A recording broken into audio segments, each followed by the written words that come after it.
how much can we be sure about the crucifixion of Jesus and whether he was indeed crucified?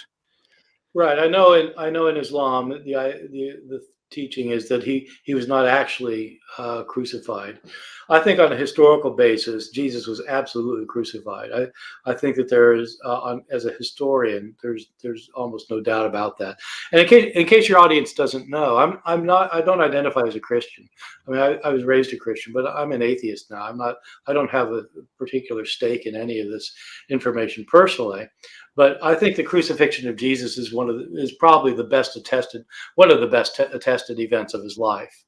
Um, it's found all over the place in our early sources. It's even mentioned by non-Christian sources, and it's a kind of a complicated thing for me to argue. Although I can at length, if somebody wants me to, it's not the kind of thing that Christians would have made up about him if they wanted to make up legends.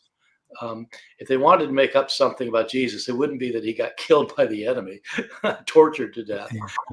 What they would have made up is that he became the king and he's sitting on the throne in Jerusalem. But they couldn't make that up because everybody knew it wasn't true. And so they had to say, well, yeah, he got crucified. But then they ended up saying that because he was crucified, that was significant, that it was the plan of God. And but they're kind of explaining it. They're not, they're explaining because they got to explain it because he was crucified. Yeah. The Islamic account is very strange. It is that I guess that people think Jesus was crucified and that somebody was crucified, but it wasn't Jesus. It was just somebody else who people thought was Jesus, and it's a very strange thing to think. Well, it is, and it didn't start with Islam. It actually there's a Christian teacher in the 2nd century named Basilides who was an Gnostic. And he wrote a gospel. He wrote a Gnostic gospel. We don't have the gospel anymore, but we have a church father who talks about it. And in his account, what he says is that there was a fellow in the Gospels. Jesus is carrying his cross, and they impel somebody else to carry the cross for him to the place of crucifixion. And according to Basilides, what happened is this other person whose name was Simon from Cyrene, which is in North Africa, Simon Cyrene carries the cross, and when he gets there, Jesus pulls an identity switch. He's the Son of God. He can do miracles. He makes Simon of Cyrene look just like him.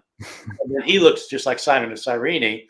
And so the Romans think they're crucifying Jesus, but they're crucifying Simon. And Jesus is standing by the cross laughing. Presumably Simon didn't think it was so funny because he's trying to help out here. Understandably so. Sign up now for the upcoming seminar at bartdehrman.com/apostate Christmas and stay away from Islam.